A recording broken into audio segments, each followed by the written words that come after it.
Hello everybody, this is Rochan here. Today let us look at a small topic called glycolysis from the chapter Respiration in Plants. Now, what does glycolysis mean?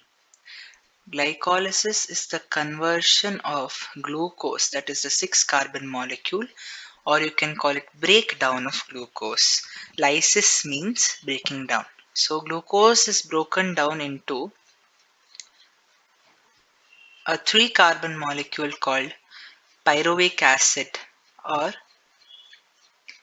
pyruvate. This is a 3 carbon molecule.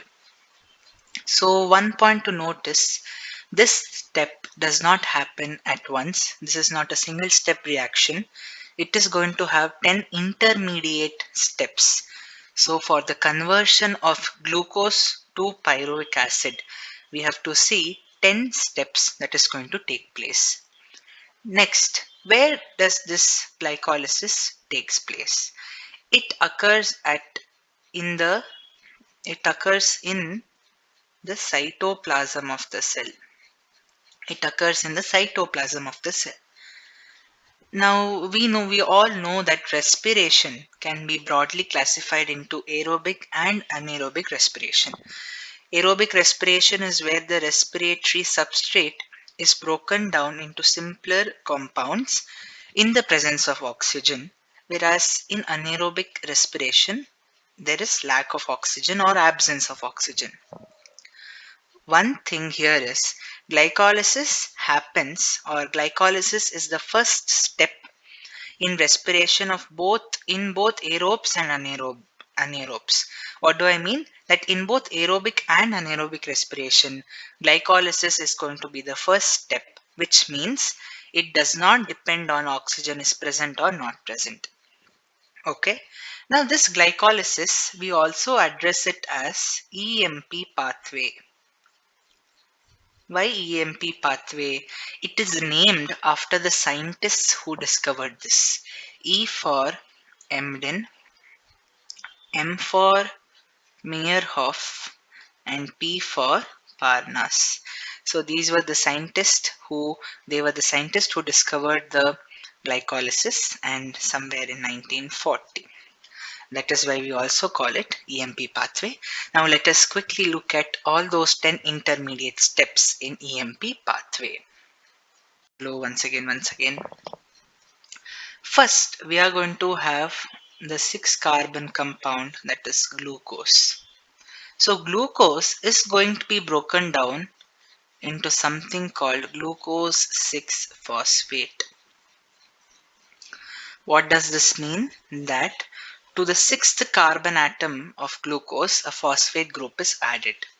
How was a phosphate group added? It cannot simply be added, right?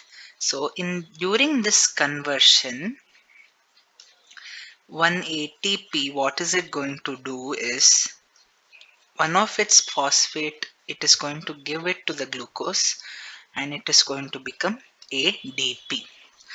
So this is the first step. And what do we call the addition of phosphate group to a compound? We call it phosphorylation. So the first step is going to be phosphorylation. And this happens in the presence of an enzyme called hexokinase. So all reactions are going to be enzyme catalyzed. Without an enzyme, nothing is going to happen. Next, this glucose 6 phosphate is going to be uh, it is going to form fructose 6 phosphate in the next step. It is going to form fructose 6 phosphate. One second. Yes. So this happens in the presence of enzyme called isomerase. Called isomerase. So this is the second step where isomerization happens. Glucose is turned into fructose. Next, fructose 6 phosphate is going to be made into fructose 1,6 diphosphate or bisphosphate, right?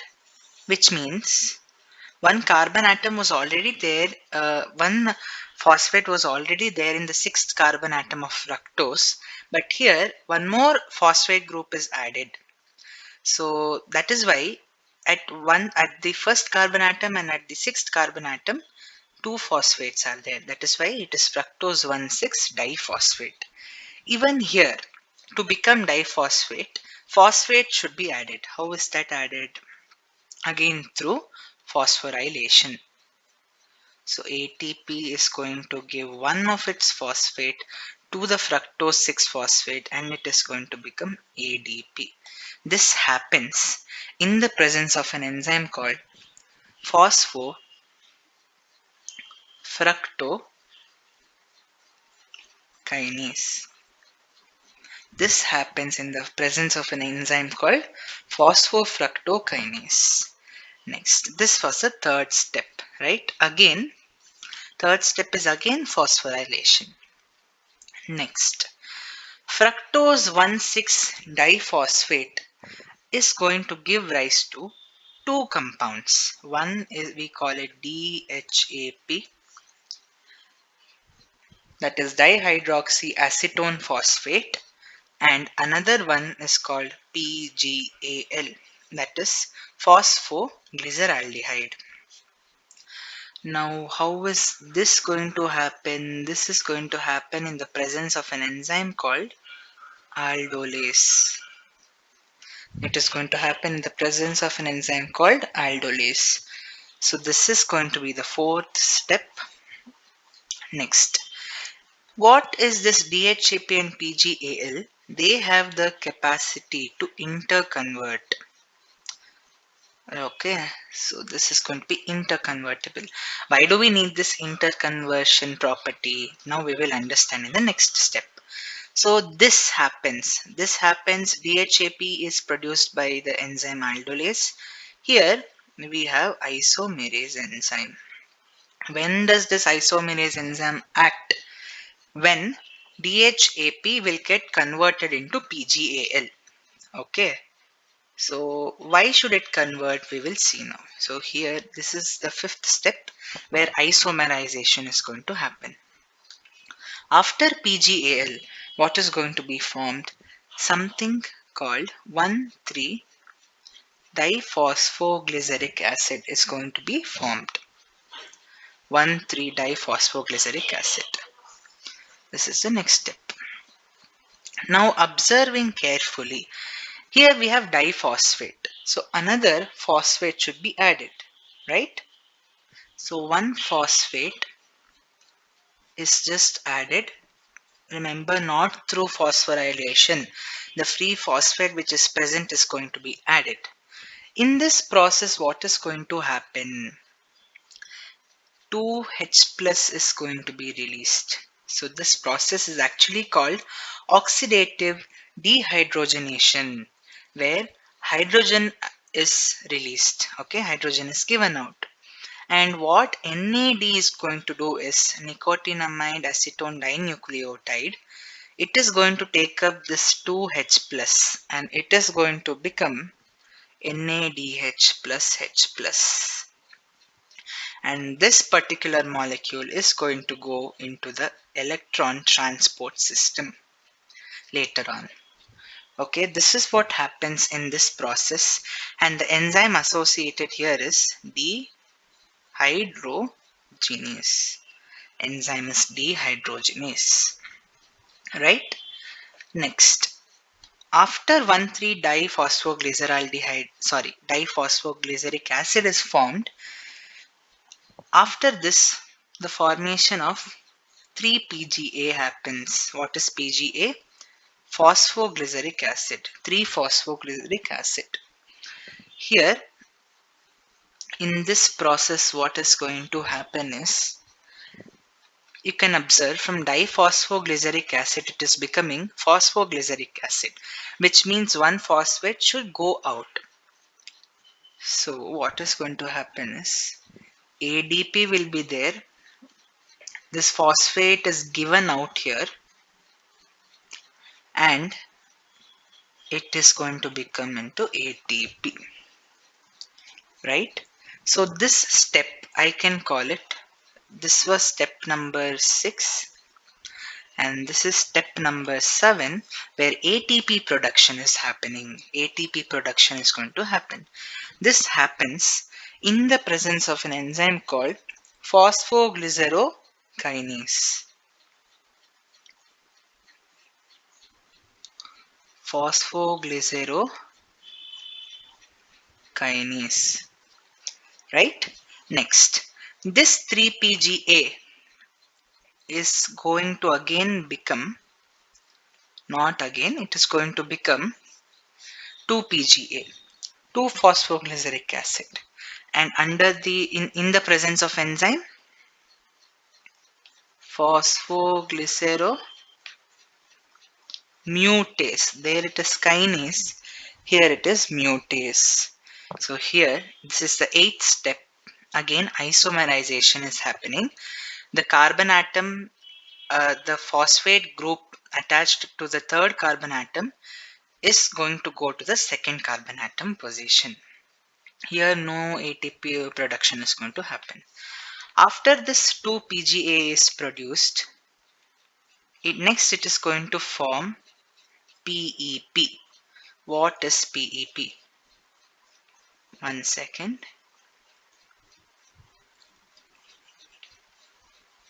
PEP is called phosphoenol pyruvic acid or phosphoenol pyruvate. So during this formation of PEP, what is going to happen? Liberation of water is going to happen. So the 9th step, we can call it dehydration. 9th step is going to be dehydration. Finally, the last step, PEP, is going to form what we require, that is pyruvic acid or pyruvate. Pyruvic acid or pyruvate. And during this, one phosphate group is going to escape. Escape in the sense, one ADP will be there, PEP will give one phosphate, and it is going to become ATP, right? And pyruvic acid is finally produced. And this 10th step also is ATP production, right? And which enzyme here? It is enolase. This happens in the presence of enolase enzyme, and here it happens in the enzyme, in the presence of enzyme called pyruvic kinase. Pyruvic kinase enzyme. So this is the overview of glycolysis. Now, one point, in the beginning, we saw that one glucose gave 2 pyruvic acid, right? So if one glucose should be giving 2 pyruvic acid, but here we are getting only 1 pyruvic acid.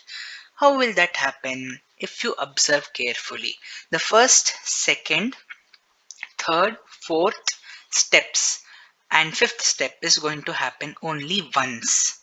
After fifth step, now say PGAL has undergone sixth step, seventh, eighth, ninth, and 10th step and has become pyruvic acid. What is this DHAP present here going to do? This DHAP present here is going to convert itself into PGAL. Again, this PGAL is going to undergo 6th, 7th, 8th, 9th, 10th steps, and it is going to form another molecule of pyruvic acid. So that is why here this interconvertible reaction is shown like this with half-headed arrows, right? So after fifth step, whatever repeats, it's going to happen twice. So here, whatever NADH plus H plus is present into 2, ATP into 2, H2O into 2, ATP into 2. So these are the number of ATPs, NADH and all are produced. So this is going to happen twice, after which step from here everything is going to repeat twice, because the DHAP present here, once this PGAL completes this process and becomes pyruvic acid, this DHAP is going to form PGAL and it is going to complete another cycle not cycle, another process of 6, 7, 8, 9, 10 steps, and it is going to convert itself into pyruvic acid. That is how we get two pyruvic acid molecules from one glucose molecule. And here, one more one more point to remember is, this is a 6 carbon molecule, this is a 6 carbon molecule, this is a 6 carbon molecule, and this is a 6 carbon molecule. From here, all are 3 carbon molecules. All are 3 carbon molecules. This is about how the glycolysis actually happens. Now let us quickly look at the summary of what all is produced and what all is, the final equation we will see. So, one second.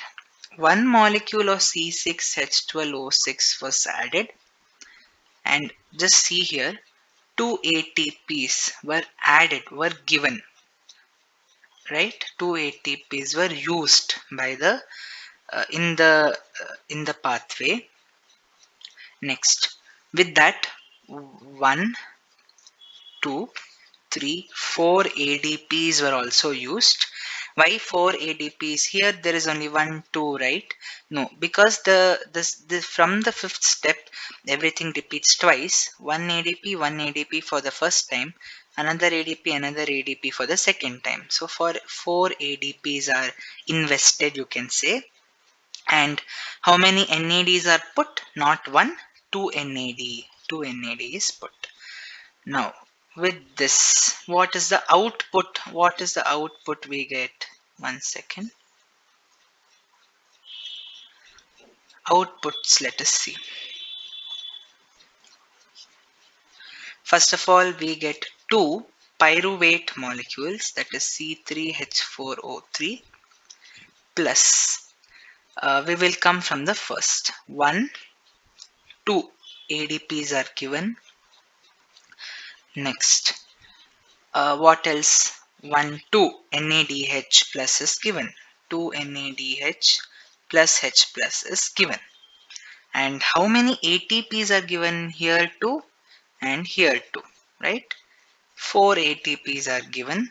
4 ATP, and 2 water molecules are also given out. Here we can see that, right? So what is the net energy yield? 2 ATPs are utilized, so I will put minus, and 4 ATPs are given out here. And one thing we should know, that when NADH plus H plus gets oxidized, it is going to give 1 NADH will be equal to 3 ATPs. So 2 NADH will be equal to 6 ATP. So totally 6 plus 4 minus 2, 8 ATPs is the net yield. So in this process, 8 ATPs are going to be formed. Overall in the aerobic respiration, if you consider, 38 ATPs is going to be formed, out of which 8 ATPs are formed here itself, right? If you consider anaerobic respiration, in the glycolysis itself, only 2 ATPs will be produced. Only 2 ATPs will be produced, right?